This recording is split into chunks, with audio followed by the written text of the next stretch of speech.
This is a congregation that gathers in faith, not faith in one religion or one God or in any one way. We gather in faith of the power of diversity, the power of love, and the hope of a world transformed by our care. We gather in faith in ourselves and those around us, not a faith that requires perfection or rightness in one another, rather a faith that in our shared imperfection, we may learn to stumble and fall together. Faith that will help one another to rise and to try again and again. This time we have an opportunity to light our candles of community. You can light a candle for a joy or a concern or simply to bring more light into our space.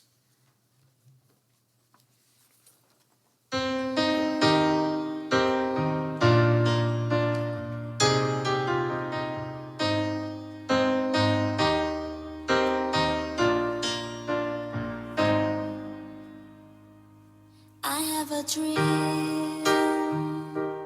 dream of what I wanna be.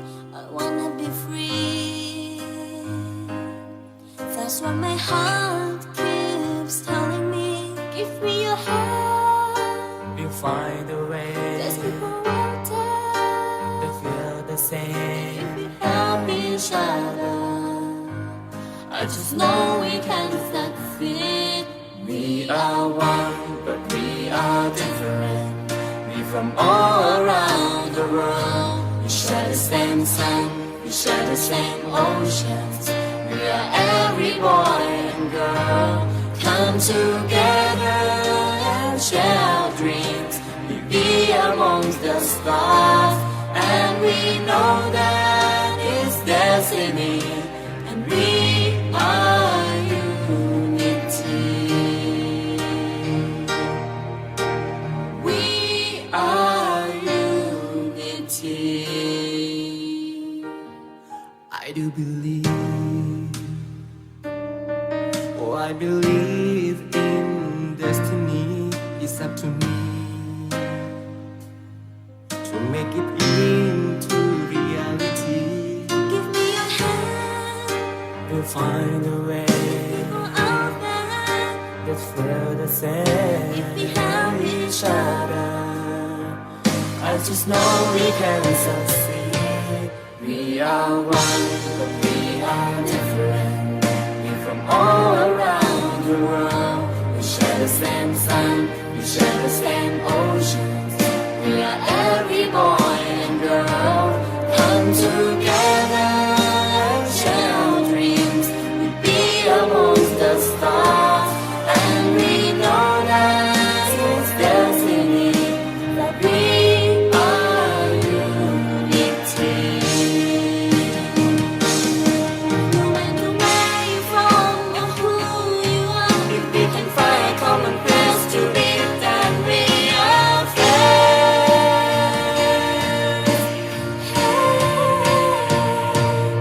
We are one, but we are different. We from all around the world. We share the same sun, we share the same oceans. Oh. we are one, but we are different. We're from all around the world. We share the same sun, we share the same ocean. We are every boy and girl. Come together and share our dreams. We be amongst the stars, and we know that it's destiny. That we are unity. We are unity.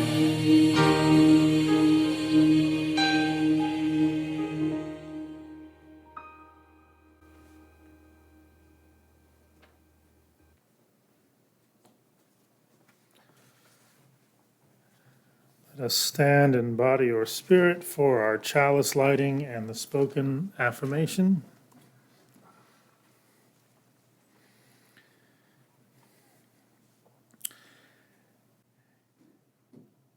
And so we gather from the ebb and flow of our lives thirsty for connection to ourselves, thirsty for connection to others, thirsty for connection to the larger life. As we light this chalice, may all who gather here be filled with joy and hope, filled with compassion and love. Here may we be filled so that we may pour ourselves out into the world.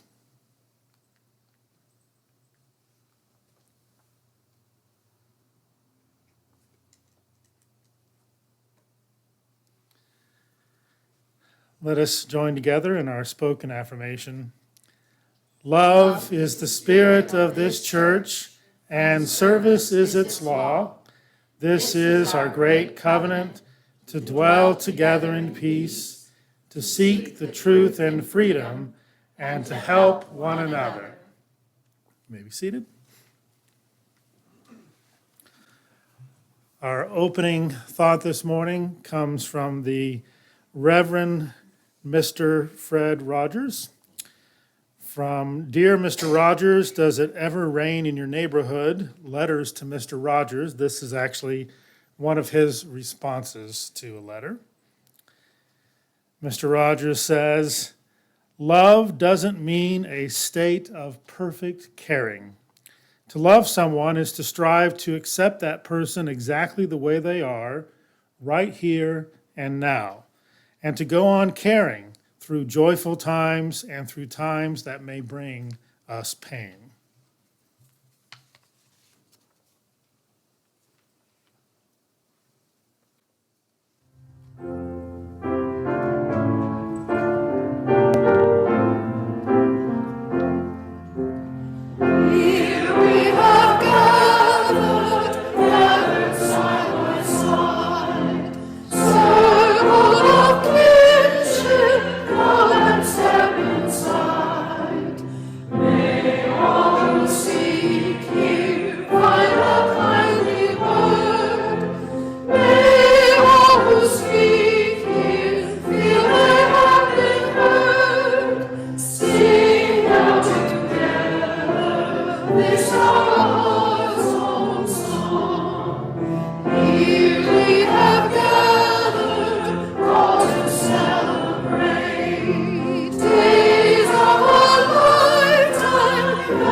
Our next reading comes from Reverend David Usher and his reflections on the third principle.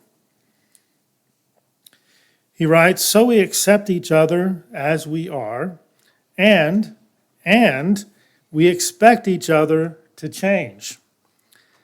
What does encouragement to spiritual growth mean, if not that wherever you are now in your journey, whatever you believe now, we expect you to be open to doing the challenging work of deepening your spirit, of changing your mind, and perhaps, if necessary, of getting over yourself. For our time of meditation and contemplation, we'll be hearing the Meditation on the Power of We by Elandria Williams. Put your feet down. because we're about to do embodiment. Close your eyes. Breathe in.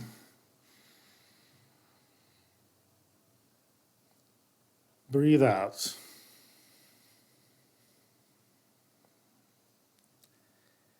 Breathe in. And out.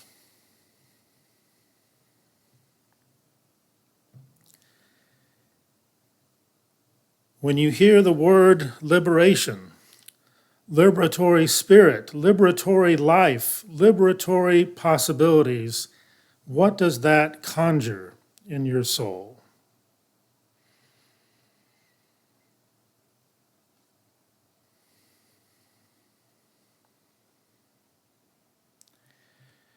When you hear we are the liberating force, spirit, light, and love, what does that conjure in your spirit?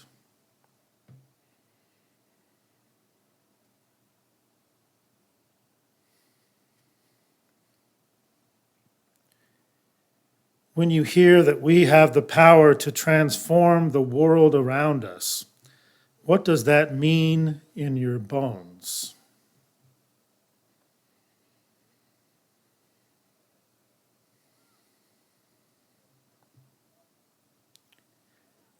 When you hear we are the people that we have been waiting for, we are, how does that feel in your blood?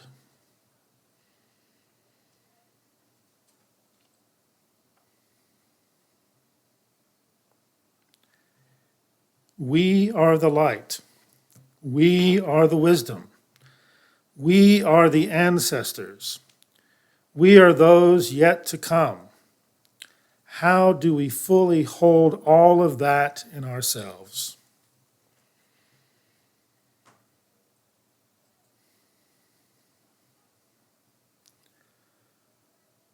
Open your eyes, look at the people around you, and after the service, go out and organize.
Our next reading comes from Reverend Rob Hardy's from All Souls Church Unitarian in Washington, D.C. And this comes from the 7 Principles in Word and Worship, edited by Ellen Brandenburg. Spiritual growth isn't about a vertical ascent to heaven, but about growth in every dimension at once. It's spirituality in 3D.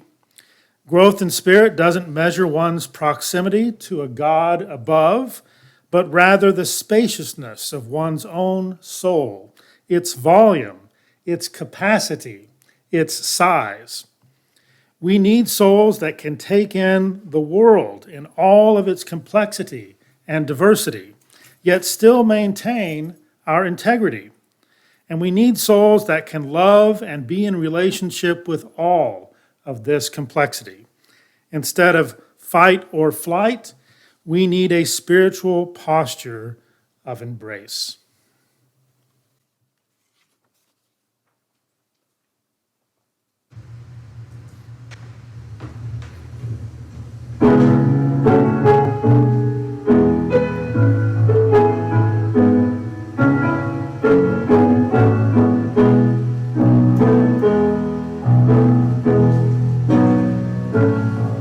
The promise of the Spirit,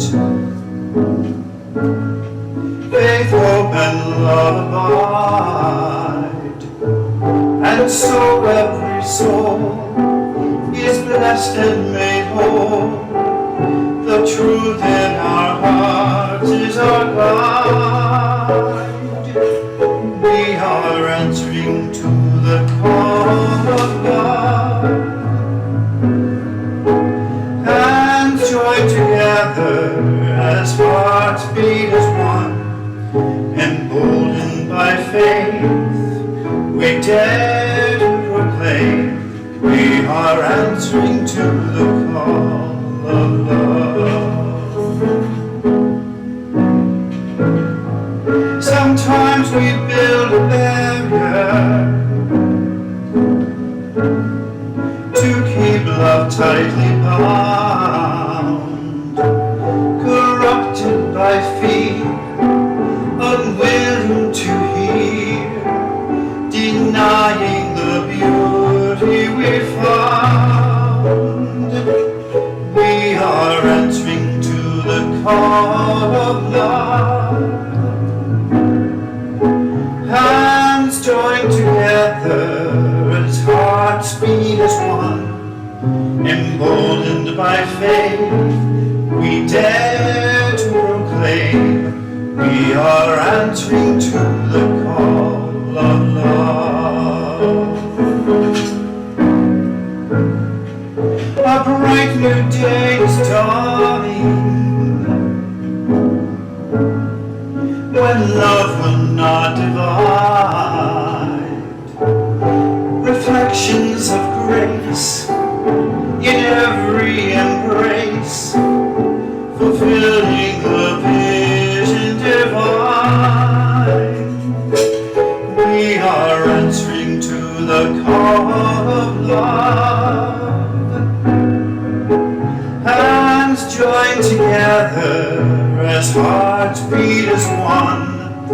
Emboldened by faith, we dare to proclaim we are answering to the call of love. We are answering to the call of love.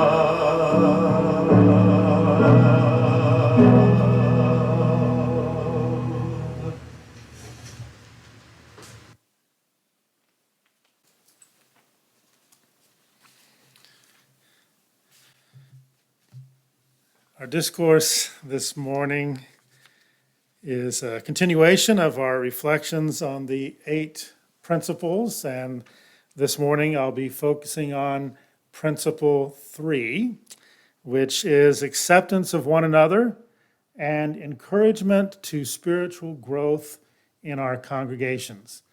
And the framing question for my discourse this morning is, how can we both embrace and accept one another in our differences while also growing together spiritually in a diverse community. I begin with the assertion that when religion makes us believe that we are not accepted and not loved just as we are, then it is a problem. Religion becomes a problem when it states that we are not loved or accepted just as we are. If we loved and accepted people as they are, rather than trying to save them or trying to convert them, the world would be a much more loving and peaceful place, I believe. The highest mission of humanity is not to convert persons to the same religious perspective. The highest mission of humanity is the creation of beloved community. And we can be different and diverse, have different views, different perspectives within that beloved community. When we accept and love each other as we are and cultivate a sense of true belonging without the threat of hell hanging over us or exile from community hanging over us, when we are able to cultivate a true sense of belonging, then we develop the trust that is necessary, that is needed to challenge one another, to grow together in expressing love and justice more effectively and more fully in the world. But it takes love and acceptance first to be able to foster that trust, to cultivate that trust, to challenge each other towards more spiritual growth. Because then our motivation comes from the positive incentive to grow more fully as persons into beloved community rather than coming from fear. The experience of love, the experience of acceptance in community should be experienced as a given. It simply is the case that we are loved and accepted as we are. That is a given. It's not something that we have to gain. It's not something for which we have to prove ourselves worthy through accepting a certain set of beliefs or doctrines. It is simply a given that we are loved and accepted as we are. Very few things are more damaging to persons than having their love and acceptance by their families and communities be predicated on the way they believe or on having to reject who they experience themselves to be. That conditional love and acceptance is so damaging to persons in comparison to unconditional love and acceptance for who we are. And sadly, it's difficult to break free from the control that some religious communities have over persons, especially when one has been told over and over again that one will somehow be estranged from God, estranged from the divine, if one does not believe and behave as the religious community requires. Often the conditional love and acceptance that we experience, the conditional love and acceptance we experience within religious communities that require adherence to a set of beliefs and doctrines in order to be included, that becomes a substitute for the unconditional love and acceptance of who we are. When we realize that the offering of conditional love and acceptance is more about controlling us rather than actually loving and accepting us, it can be an experience of loss for us. It can be experienced as a heartbreaking loss of community and belonging when you realize that the persons you thought loved and accepted you for who you are really have predicated that on a certain set of beliefs, a certain way of behaving that you must adhere to continue to experience that love and acceptance. And when one begins to question or challenge or even reject beliefs and doctrines upon which love and acceptance are predicated in some religious communities, the persons who do that are perceived as a threat. And often they are no longer accepted as part of the community. They no longer receive that conditional love and acceptance that they once experienced.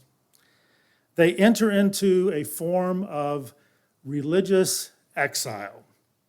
And their admission to be admitted back, their admission back into the religious community can only come from recanting their heretical beliefs or through suppressing who they really are. We'll accept you back. Just recant. We'll accept you back. Just be what we want you to be rather than who you truly are. Having been a member of a religious community in my youth, in which love and full acceptance were conditional and predicated on adhering to a set of beliefs about God and Jesus, I know firsthand what the backlash feels like when one questions such a system of conditional love and acceptance.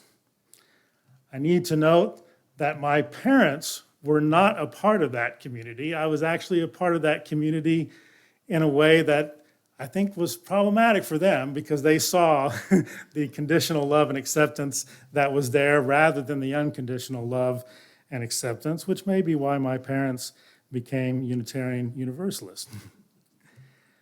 But I know firsthand what that backlash can feel like when you question those systems. I know what it feels like to no longer be fully accepted in a community that had once been so important to me and to my religious identity.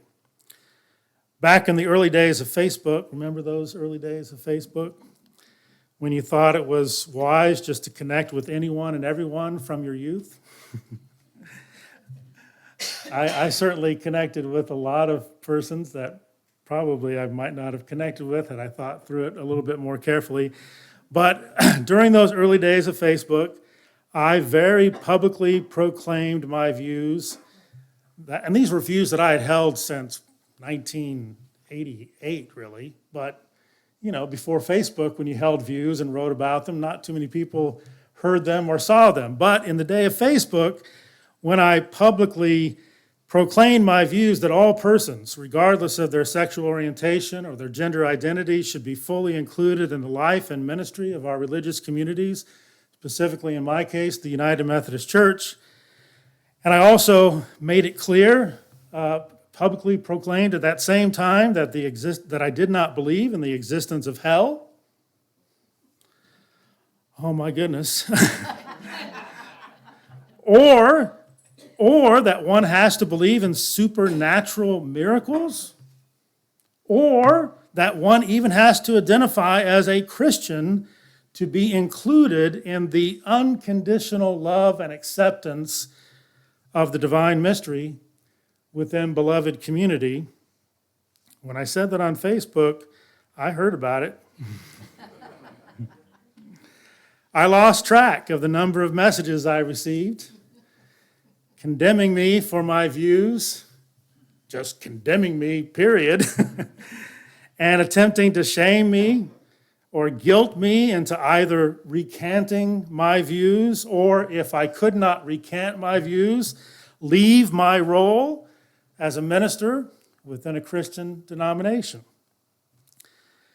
Although these responses led me to experience a little bit of, my own measure of religious trauma, although by that time it really didn't bother me too much what other people thought, but it did lead me to experience some measure of religious trauma. That religious trauma that I experienced is somewhat mild. in comparison to the religious trauma that so many persons have experienced in their religious communities when they discover that a love and acceptance that they once thought was unconditional actually has so many strings attached to it that they cannot be who they really are and continue to remain within their religious community. This is why the third principle of Unitarian Universalism is so important. It reminds us that our religious communities can be a place where love and acceptance are a given and not something that has to be earned through believing or behaving in a certain way. And in this context of love and acceptance, we know that we can challenge one another to grow spiritually together in our congregations and within our communities, challenging ourselves, become better persons within community. The third principle calls us to cultivate communities that are places where we all can be who we truly are. Places of respite that provide healing from religious trauma. Places to grow spiritually and live more fully into beloved community, where all are loved and where all are accepted and where all belong. May we work together to make it so.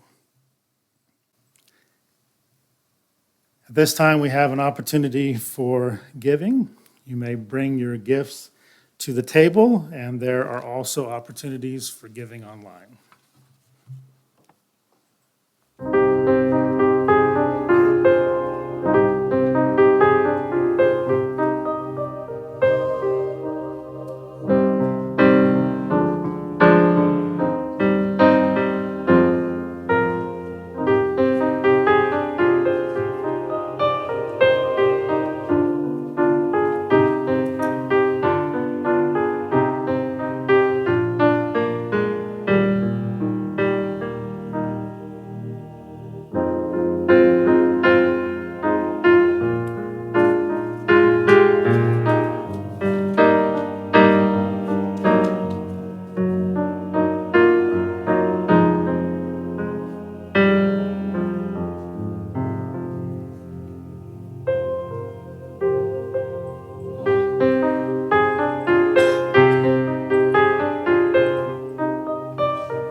We are gathered in the Spirit, our bodies are apart, filled with joy and touched with wonder, separate hands but mingled hearts, giving thanks and singing praises for the love that calls us on from our many different places.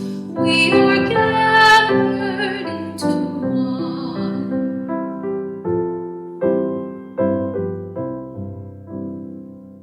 We are gathered in our sorrow. We are gathered in our fear, in our pain and in our worry, in our anger and our tears, as we tend to one another with our gifts and with our care. Our community is strengthened through the faith and hope we share.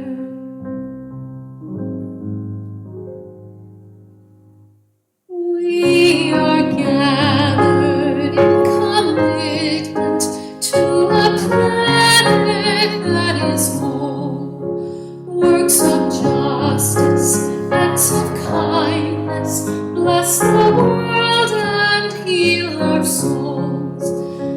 As our voices join together, may our song of peace resound. May we offer in abundance all the grace that we have found.